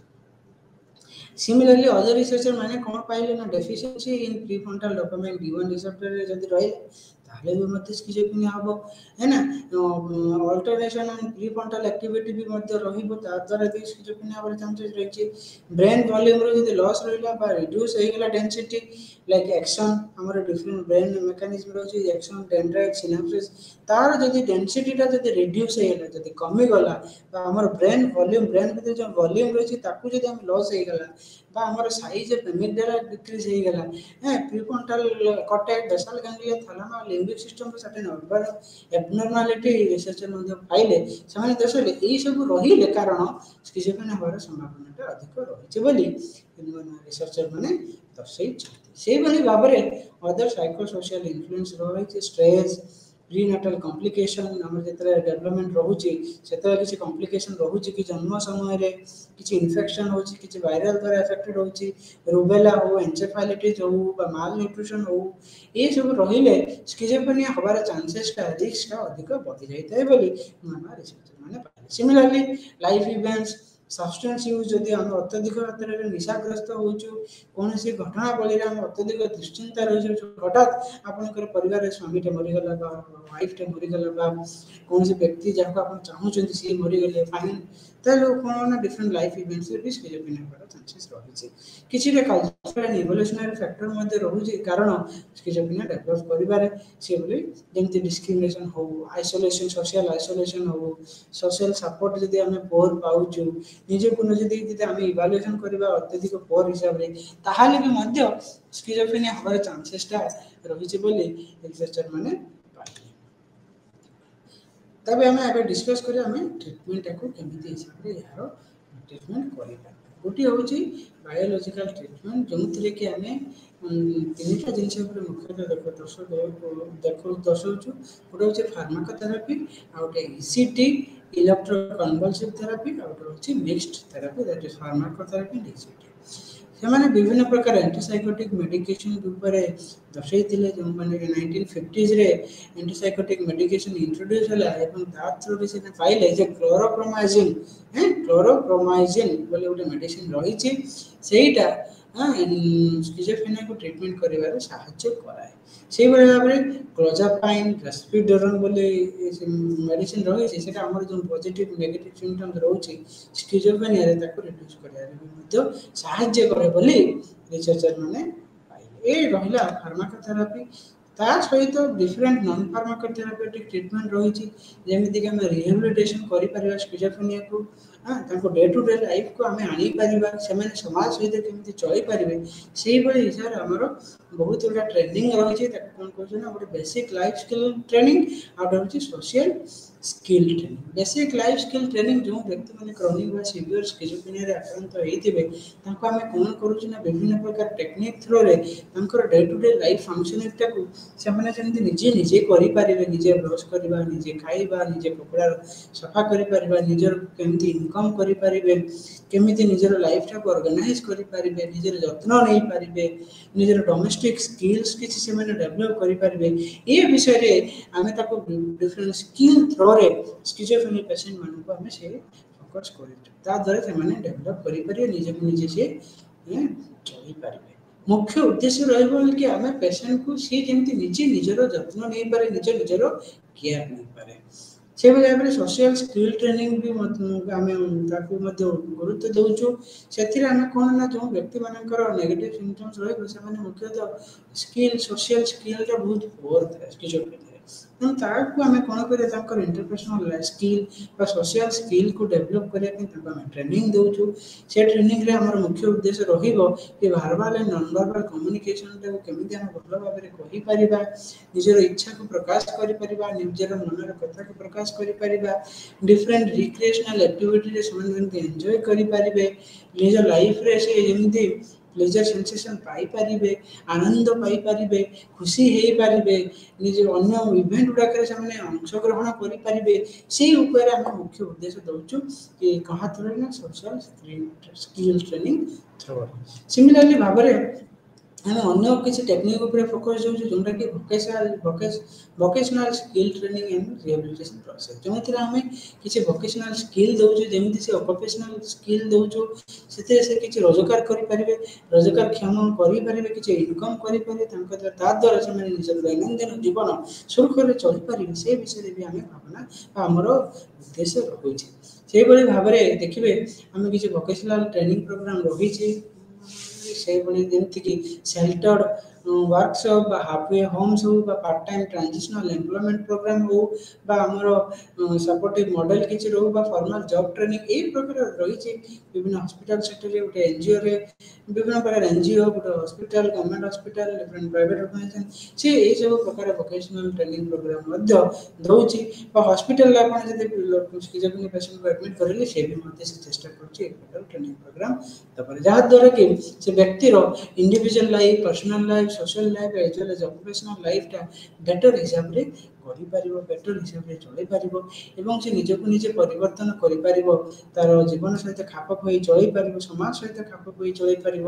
ଏ ହିସାବ ପାଇଁ ଆମେ ତାକୁ ବିଭିନ୍ନ ପ୍ରକାର ସୋସିଆଲ୍ ସ୍କିଲ୍ ଟ୍ରେନିଂ ବା ଲାଇଫ୍ ସ୍କିଲ୍ ଟ୍ରେନିଂ ହେଉ ବା ଭୋକେସନାଲ୍ ସ୍କିଲ୍ ଟ୍ରେନିଂ ହେଉ ଆମେ ତା ଉପରେ ଗୁରୁତ୍ୱ ଦେଉଛୁ। ସେଇଭଳି ଭାବରେ ଆମେ ଯିବା ଏବେ other rehabilitation training in schizophrenia. ଗୋଟିଏ ହେଉଛି କଗ୍ନିଟିଭ୍ ରିହାବିଲିଟେସନ୍ ଟ୍ରେନିଂ, ଯେଉଁଥିରେ ଆମେ କଗ୍ନିଟିଭ୍ ଟ୍ରେନିଂ ଦେଉଛୁ। କ'ଣ କଗ୍ନିଟିଭ୍ ଟ୍ରେନିଂ କେମିତି ଦେଉଛୁ ନା ଡିଫରେଣ୍ଟ ଟେଷ୍ଟ କରିକିରି ତା'ର କଗ୍ନିଟିଭ୍ ସ୍କିଲ୍ଟାକୁ ଡେଭଲପ୍ କରିବାରେ ଚେଷ୍ଟା କରୁଛୁ। ଗୋଟେ ହେଉଛି ୱିସ୍କନ୍ସିନ୍ କାର୍ଡ଼ ସଟିଂ ଟେଷ୍ଟ ରହିଛି ବା computer assisted cognitive skill training programme ବି ରହିଛି, ଯାହାଦ୍ୱାରା କି ଆମେ କିଛିଟା କଗ୍ନିଟିଭ୍ ସ୍କିଲ୍ ତା ଭିତରେ ଡେଭଲପ୍ କରୁଛୁ ଏବଂ ତାଦ୍ୱାରା ସେ ଲର୍ଣ୍ଣିଂ ପ୍ରୋସେସଟାକୁ ବଢ଼ାଉଛୁ, ଏନଫୋର୍ସମେଣ୍ଟ ମେକାନିଜିମ୍ ବି ଦେଉଛୁ, ଯାହାଦ୍ୱାରା କି ସେ ଟାସ୍କରେ ଇନଭଲ୍ଭ ରହିବ, ଡିଫରେଣ୍ଟ ପ୍ରାକ୍ଟିସ୍ କରିବ କଗ୍ନିଟିଭ୍ ଟାସ୍କ,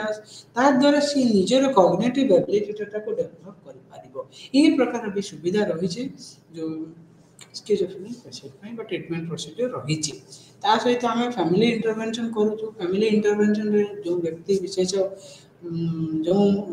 ପରିବାରରେ କାହାକୁ ବି ସ୍କିଜୋଫ୍ରେନିଆ ରହୁଛି ସେମାନେ ମୁଖ୍ୟତଃ ବହୁତ ଏଫେକ୍ଟେଡ୍ ହେଉଛନ୍ତି। ତେଣୁ ଆମେ ସେ ଫ୍ୟାମିଲି ମେମ୍ବର୍ସ ବି ବହୁତ ଏଫେକ୍ଟେଡ୍ ହେଉଛନ୍ତି, ପରିବାରର କୌଣସି ବ୍ୟକ୍ତିକୁ ଯଦି ସ୍କିଜୋଫ୍ରେନିଆ ରହୁଛି। ତେଣୁ ସେଇଥିପାଇଁ ଆମର ମୁଖ୍ୟ ଉଦ୍ଦେଶ୍ୟ ରହୁଛି ଯେ ଫ୍ୟାମିଲିମାନଙ୍କୁ ଆମେ ପ୍ରପରଲି ଏଜୁକେଟ୍ କରାଇବୁ, ତାଙ୍କୁ ଆୱାର୍ କରାଇବୁ, ଯେଉଁ ବ୍ୟକ୍ତିକୁ ସ୍କିଜୋଫ୍ରେନିଆର ଲକ୍ଷଣ କ'ଣ, ସେଇଟା ତା'ର ସିମ୍ପଟମ୍ସ କ'ଣ ହେବ,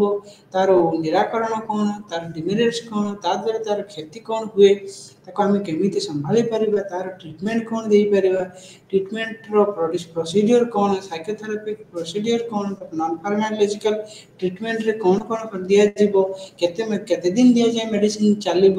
ଏ ଡକ୍ଟର ପ୍ରେସ୍କ୍ରିପସନ୍ସର ସହିତ ଆପଣ ମେଡ଼ିସିନ ଖାଇବେ, ମେଡ଼ିସିନ ଆପଣ ନିଜେ ନିଜେ ବନ୍ଦ କରିପାରିବେନି। এই ପ୍ରକାର ବି ଆମେ ଇଣ୍ଟରଭେନସନ୍ ଫ୍ୟାମିଲି ଇଣ୍ଟରଭେନସନ୍ ଥ୍ରୋରେ ଡିଫରେଣ୍ଟ ସାଇକୋ ଏଜୁକେସନ୍ ପ୍ରୋଗ୍ରାମ କରିକି ଆମେ ତାଙ୍କୁ ଟ୍ରିଟମେଣ୍ଟ ଦେଇପାରିବା। ଆଉ କ'ଣ କ'ଣ କିଛିଟା ଫ୍ୟାମିଲି ଡିଷ୍ଟ୍ରେସ୍ ରହୁଛନ୍ତି, ଯେଉଁମାନେ ଫ୍ୟାମିଲି ଡିଷ୍ଟ୍ରେସ୍ ରହୁଛନ୍ତି ବିକଜ ଅଫ୍ ତାଙ୍କ ମେମ୍ବରର କୌଣସି ବ୍ୟକ୍ତି ଯଦି ସ୍କିଜୋଫ୍ରେନିଆ ଏଫେକ୍ଟ, ତାକୁ ମଧ୍ୟ ଆମେ ରିଡ୍ୟୁସ୍ କରିବା ପାଇଁ ଚେଷ୍ଟା କରୁଛୁ। ତାଙ୍କର କପିଂ ସ୍କିଲ୍ଟାକୁ ଡେଭଲପ୍ କରୁଛୁ, ତାଙ୍କୁ ମିନିମାଇଜ୍ ଆଉ ଏକ୍ସପ୍ରେସ୍ଡ ଇମୋସନଟାକୁ ମିନିମାଇଜ୍ କରିବା। କାହିଁକିନା ଏକ୍ସପ୍ରେସ୍ ଇମୋସନ କହିଲେ କୌଣସି ଘରରେ ଯେଉଁ କୌଣସି ବ୍ୟକ୍ତିକୁ ରୋଗ ହେଇଥିବ ସେମାନେ ମୁଖ୍ୟତଃ ଏକ୍ସପ୍ରେସ୍ଡ ଇମୋସନ ଏକ୍ସପ୍ରେସ୍ କରିଦିଅନ୍ତି। କ'ଣ କ'ଣ ନା different categories of express emotion ରହିଛି, ଯେମିତି ହସ୍ଟିଲିଟି ହଉ ବା ଏଙ୍ଗର ହଉ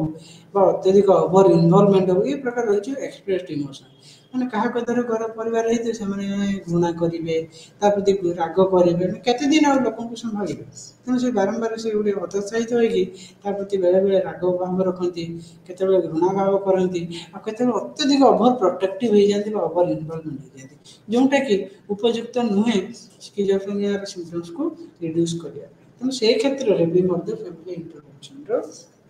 ଆବଶ୍ୟକତା ରହିଛି। ଦେଖିବେ ବେଳେବେଳେ ନର୍ମାଲି ଦେଖିବେ ଯେଉଁମାନଙ୍କର ରହୁଛି ଏକ୍ସପ୍ରେସ୍ଡ ଇମୋସନ ପରିବାରରେ, ସେମାନଙ୍କର ପରିବାରଟା ବହୁତ ଡିଷ୍ଟର୍ବ ହୋଇଥାଏ। ହସ୍ଟିଲିଟି ରଖିବେ, ମଣିଷ ମାତ୍ରାରେ ରୋଗ ରହୁଛି, କିନ୍ତୁ ସ୍କିଜୋଫ୍ରେନିଆଟାକୁ ଆମେ ଗୋଟେ ମାନସିକ ରୋଗ ବୋଲି ଭାବିକି ତାକୁ ଯଦି ଆମେ ଅତ୍ୟଧିକ ଘୃଣା କରିବା, ତାକୁ ଯଦି ଅତ୍ୟଧିକ ରାଗରୁଷ କରିବା, ତା ପ୍ରତି ଆମେ ଗୋଟେ ଓଭର ପ୍ରୋଟେକ୍ଟିଭ ରହିବା, ତା ଦ୍ୱାରା ସେ ନିଜେ ହିଁ ବ୍ୟକ୍ତି ଯାହାକୁ ହେଇଥିବ ସେ ନିଜେ ଡେଭଲପ୍ କରିପାରିବେ। ସେଥିପାଇଁ ଆମେ ତାକୁ କେମିତି ଚେଷ୍ଟା କରିବା କି ମିନିମାଇଜ୍ କରିପାରିବା, ପରିବାରର ଯେଉଁ ଇମୋସନଟା ଟୁୱାର୍ଡସ୍ ପେସେଣ୍ଟ ରହୁଛି ସେଇଟାକୁ ଆମେ ରିଡ୍ୟୁସ୍ କରିପାରିବା। ସେଇଭଳି ଭାବରେ କମ୍ୟୁନିଟି ଲେଭେଲର ଇଣ୍ଟରଭେନସନ୍ ରହୁଛି, ଯେଉଁଥିରେ ଆମେ ଡିଫରେଣ୍ଟ ଏନ୍ଜିଓକୁ ଇନଭଲ୍ଭ କରୁଛୁ, ତାଦ୍ୱାରା କି ସୋସିଆଲ ସପୋର୍ଟ ସିଷ୍ଟମଟାକୁ ଆମେ ଟିକେ ଷ୍ଟ୍ରେନ୍ଥେନ୍ କରାଇ ପାରିବୁ, ଅଧିକ ବଢ଼େଇ ପାରିବୁ। ଆଉ କ'ଣ ନା ଥେରାପ୍ୟୁଟିକ୍ କମ୍ୟୁନିଟି ମେମ୍ବର୍ସମାନଙ୍କୁ ନେଇକରି ଆମେ ଗୋଟେ କମ୍ୟୁନିଟି ଗଢ଼େଇକରି ସେଠି କେମିତି ଆମେ ଡେଭଲପ୍ କରିପାରିବୁ ଲୋକଙ୍କର ଭଲ ସେ ସିମ୍ପଟମ୍ସଟାକୁ ରିଡ୍ୟୁସ୍ କରିବା ପାଇଁ। ତାର ବାୟସନେସ୍ ଯଦି ରହୁଥିବ ବା ଅନ୍ୟ ଘୃଣା ଭାବ ରହୁଛି ଲୋକଙ୍କ ଭିତରେ, ତାକୁ ଦୂର କରିବା ପାଇଁ ଆମେ ମଧ୍ୟ ଆୱାରନେସ୍ କ୍ୟାମ୍ପ ବି କରିପାରିବେ କମ୍ୟୁନିଟି ଲେଭେଲରେ। Mental health service, community related mental health service ବି ଆମେ ପ୍ରୋଭାଇଡ଼ କରିପାରିବା, ରିହେବିଲିଟେସନ୍ ପ୍ରୋଗ୍ରାମ ବି ଆମେ କରିପାରିବା କମ୍ୟୁନିଟି ଲେଭେଲରେ, ଯାହାଦ୍ୱାରା କି ଲୋକଙ୍କ ଭିତରେ ସଚେତନ ବସିବ, ଆୱାରନେସ୍ ଆସିବ ଯେ ଲକ୍ଷଣ କାହିଁକି ହେଉଛି, କାହିଁକି କେଉଁ ମାତ୍ରାରେ ହେଉଛି, ତା ଦ୍ୱାରା ନିରାକରଣ କ'ଣ, ଏବଂ ଆମ ମନ ଭିତରେ ଯେଉଁ ଭ୍ରାନ୍ତ ଧାରଣା ରହୁଛି ମାନସିକ ରୋଗ ପ୍ରତି, ତାକୁ ମଧ୍ୟ ଆମେ ଦୂର କରିପାରିବା। କିଛି କିଛି ଲୋକ କ'ଣ କରନ୍ତି ନା ବ୍ଲାକ୍ ମ୍ୟାଜିକ୍ ହଉ ବା ତାନ୍ତ୍ରିକ ବିଦ୍ୟା ହଉ, ସେମାନେ ଦେଖିଲେ କୌଣସି ଲୋକକୁ ହେଇଛି ମାନସିକ ରୋଗ ସ୍କିଜୋଫ୍ରେନିଆରେ ଆକ୍ରାନ୍ତ, ସେମାନେ କ'ଣ କହିବେ ନା ଏଇଟା ଗୋଟେ କୌଣସି ବ୍ଲାକ୍ ମ୍ୟାଜିକ୍ ବା କୌଣସି ତନ୍ତ୍ର ବିଦ୍ୟାର ପ୍ରଭାବ ବୋଲି ସେମାନେ ବିଭିନ୍ନ ତାନ୍ତ୍ରିକ ପାଖକୁ ନେଇଯାଆନ୍ତି। କିନ୍ତୁ ଏଇଟା ହେଉଛି ଗୋଟେ ଭୁଲ ଧାରଣା ଲୋକମାନଙ୍କ ଭିତରେ ଥାଏ। କୌଣସି ତନ୍ତ୍ର ବିଦ୍ୟାରେ ହେଉ ବା କୌଣସି ବ୍ଲାକ୍ ମ୍ୟାଜିକ୍ରେ ଏସବୁ ଆମେ ଟ୍ରିଟମେଣ୍ଟ କରିପାରିବା ନାହିଁ, ଏଇଟା ମୁଖ୍ୟତଃ କାରଣ। ତେଣୁ ସେଇଥିପାଇଁ ଆମେ କମ୍ୟୁନିଟି ଲେଭେଲରେ ଆୱାରନେସ୍ କ୍ରିଏଟ୍ କରିବା ଯେ ଆପଣ ମେଡ଼ିସିନ ଥ୍ରୋରେ ବା ହସ୍ପିଟାଲକୁ ଯାଆନ୍ତୁ ଏହି ପ୍ରକାର ଲକ୍ଷଣ ରହିଲେ। ଗୋଟେ ଲୋକ ଯଦି ସନ୍ଦେହ କରୁଛି, ଗୋଟେ ଲୋକ ଯଦି ମନ ଭିତରେ ଆଉ ଆବୁଳ ଚାବୁଳ ହେଇ ବିଭିନ୍ନ ପ୍ରକାର କଥାବାର୍ତ୍ତା କରୁଛି, ତାର କଥାବାର୍ତ୍ତା କିଛି ବୁଝା ପଡ଼ୁନାହିଁ, ଶୋଇପାରୁନାହିଁ, ଅତ୍ୟଧିକ କଥା କହୁଛି, ତା କଥାର କିଛି ଜଣାପଡ଼ୁନାହିଁ, କେତେବେଳେ ଭୂତ ପ୍ରେତ କହୁଛି, କେତେବେଳେ କିଏ କିଛି ମାରି ଦେଉଛି, ଏ ପ୍ରକାର ରହିଲା ମାନସିକ ରୋଗ, ଆପଣ ତୁରନ୍ତ ହସ୍ପିଟାଲ ନେଇଯିବେ ବୋଲି କମ୍ୟୁନିଟି ଲେଭେଲ ଇଣ୍ଟରଭେନସନ୍ ଥ୍ରୋରେ ଆମେ କରିପାରିବା ବା ଫ୍ୟାମିଲି ଇଣ୍ଟରଭେନସନ୍ ଥ୍ରୋରେ କରିପାରିବା। ତାପରେ ଆମେ ଯିବା ଅଦର ଟ୍ରିଟମେଣ୍ଟ ଆପ୍ରୋଚେସ୍ ଫର ସ୍କିଜୋଫ୍ରେନିଆ। ଅନ୍ୟ କିଛି ଚିକିତ୍ସା ରହିଛି କି? ମୁଖ୍ୟତଃ ଯେଉଁ ସାଇକୋସୋସିଆଲ ମ୍ୟାନେଜମେଣ୍ଟର ମୁଖ୍ୟ ଉଦ୍ଦେଶ୍ୟ ରହିଲା କି ଆମେ ତାର ଇଣ୍ଟରପର୍ସନାଲ ଆଣ୍ଡ ସୋସିଆଲ ଫଙ୍କସନିଂଟାକୁ ଡେଭଲପ୍ କରୁଛୁ। କାହିଁକି ନା ଯେ ବ୍ୟକ୍ତିକୁ ସ୍କିଜୋଫ୍ରେନିଆ ରହୁଛି ତାର ଯେଉଁ ଇଣ୍ଟରପର୍ସନାଲ ଲାଇଫଟା ବା ସୋସିଆଲ ଫଙ୍କସନିଂଟା ବହୁତ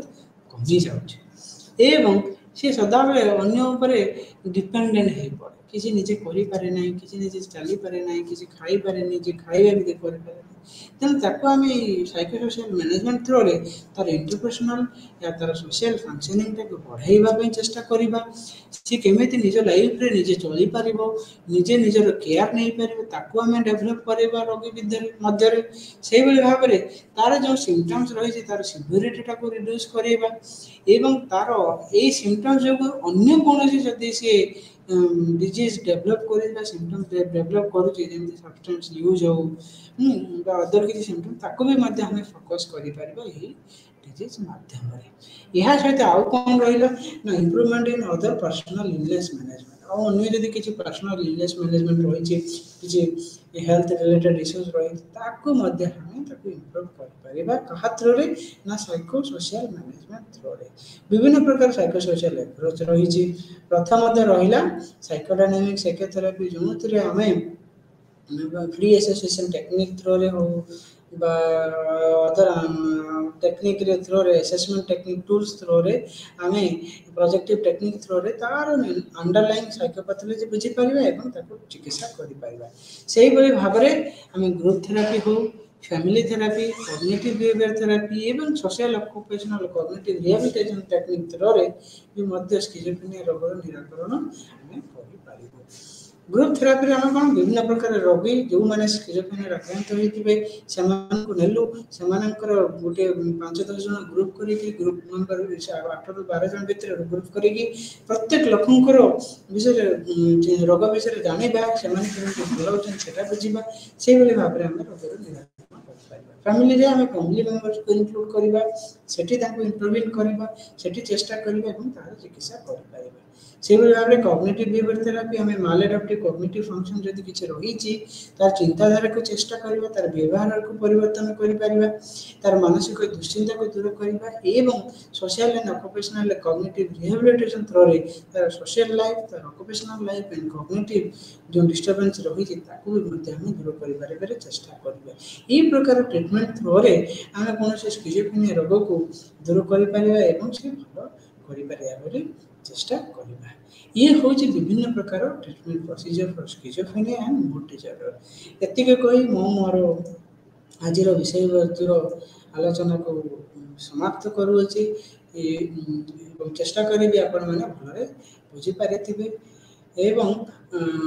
धन्यवाद एवं रखुची स्वयं प्रभा चैनल तरफ अशेष धन्यवाद थैंक यू।